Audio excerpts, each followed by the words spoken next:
people of Flanders. They love their food. As a matter of fact, if they could, they would eat street food all day. Think of your Belgian fries, beef stew maybe, or Belgian waffles, or seafood, grey shrimps, croquettes with shrimps in them. We love it. And that's why today, I'm taking you on a street food frenzy. Let's go.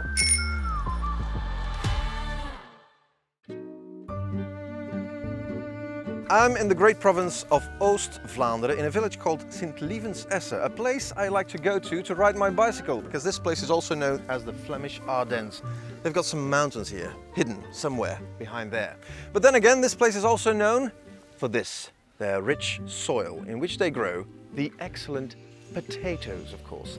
That's why I've come to the Kollebloem, a farm where they grow potatoes and offer them from field to fork. I hope I'm correct there, Ruben. Am I? Yes, you are. Oh, excellent. What were you doing? I'm harvesting potatoes. Oh, you are? As you can see. Well, that's quite the coincidence, because I'm here to talk about these potatoes. What would you say is so special about these? This is an organic Carolus potato, Okay. which is excellent for fries and stoemp, as we say. Why is this so excellent for that? The structure of the potato, of course, but also the soil in which it is grown. Okay, what's so special about the soil? Because I'm here to talk about the soil. Yeah. The soil is organic, which means we don't use any pesticides or synthetic fertilizers. Mm-hmm. That gives us a very rich soil, rich in microorganisms or earthworms. We can look for one if we dig a bit in the soil. Let's go and look for an Very earthworm. rich in earthworms.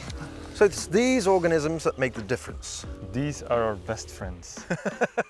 They make little holes, they make a lot of oxygen going into the soil. They give rich life in the soil, which gives good conditions for growing potatoes. I see. That's it. What's the story here? Well, this farm has started with my parents more than 30 years ago. They were actually pioneers in the organic farm movement Okay. in Flanders. Yeah. And together they grew and grew and grew until we have all this. So we have actually a lot of different kind of vegetables, which we sell to directly to the consumers. I see. So field to fork. Field to fork. Happy man. We don't only sell to consumers, we also sell to chefs. And they come here because they are looking for really rich food. Food that comes directly from the soil. They follow the seasons. And everything we grow it for taste, not for quantity. Thank you. If I have to taste this, you have to taste this as well. Raw potato. Let's have a taste. Carolus, here we go. Quite earthy. And I have to say, I do prefer these fried. Excellent work.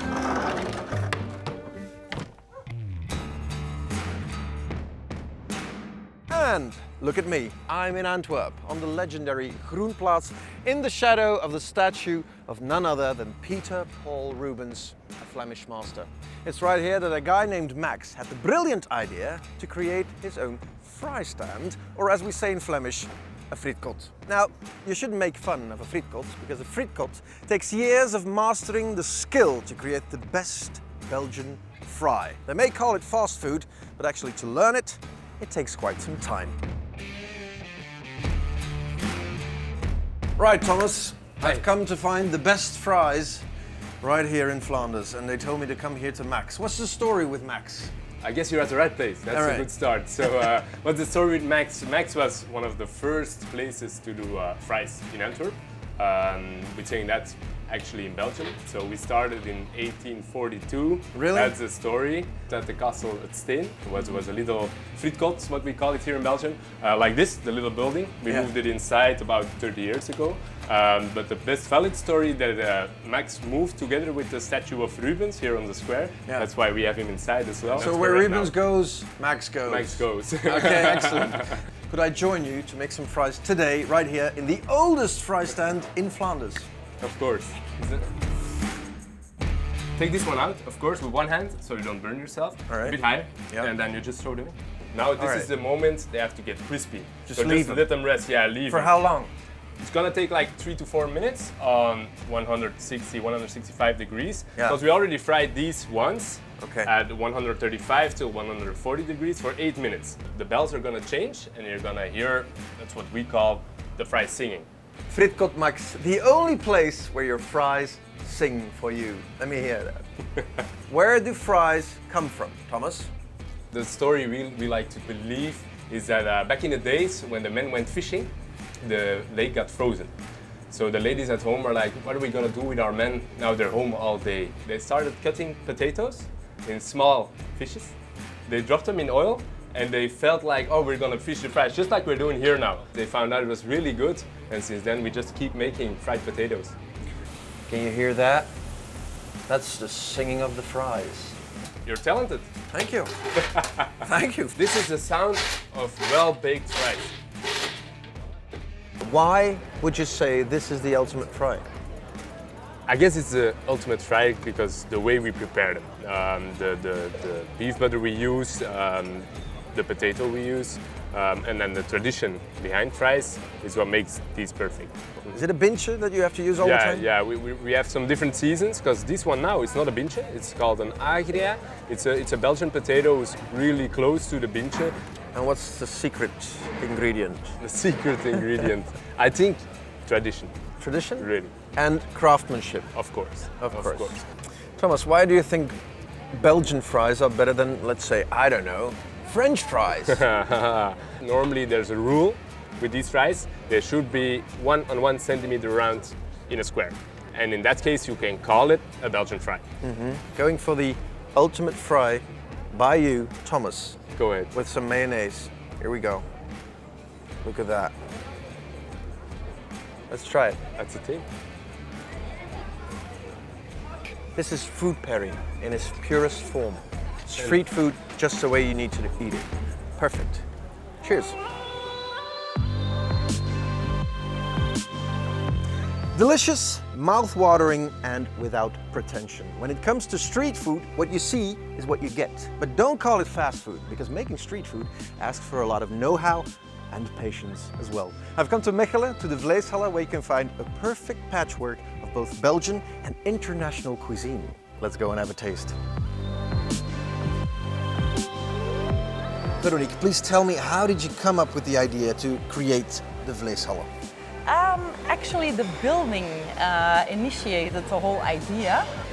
Seeing it empty, such a monumental building in the city center of Mechelen, it screamed, please do something with us and please open it up to the public again. We spotted a lot of similar projects in a lot of beautiful buildings abroad, and from each project we picked the best part and tried to implement it here in the Vlade Salad. I mean, it's all sorts of cuisine. It's international, it's Belgian, it's Mediterranean, everything you want, but it's every time delicious. Yeah, here we do street food, a little bit more refined.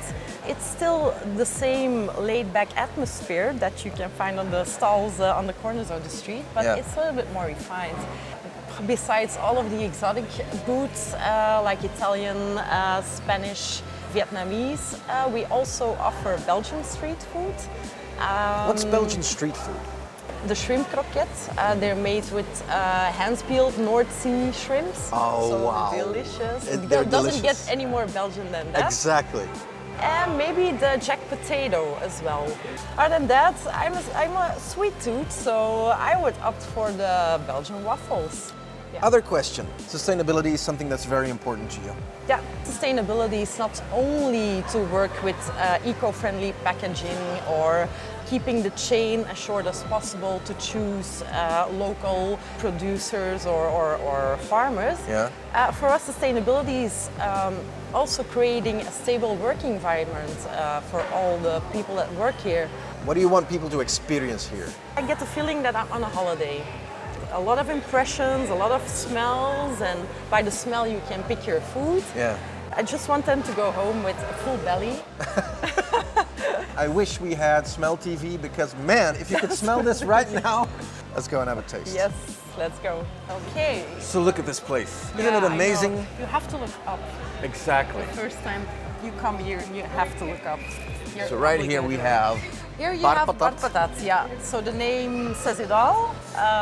They serve jack potatoes, sweet potatoes or the regular one. Excellent. And served with all kinds of toppings. Oh my God. Actually, I eat that every day. You eat this every day, really? Every day, yeah. Salad caramel, I never tried that. Yeah, you have to try I it. have to try it. Yeah. Oh my God.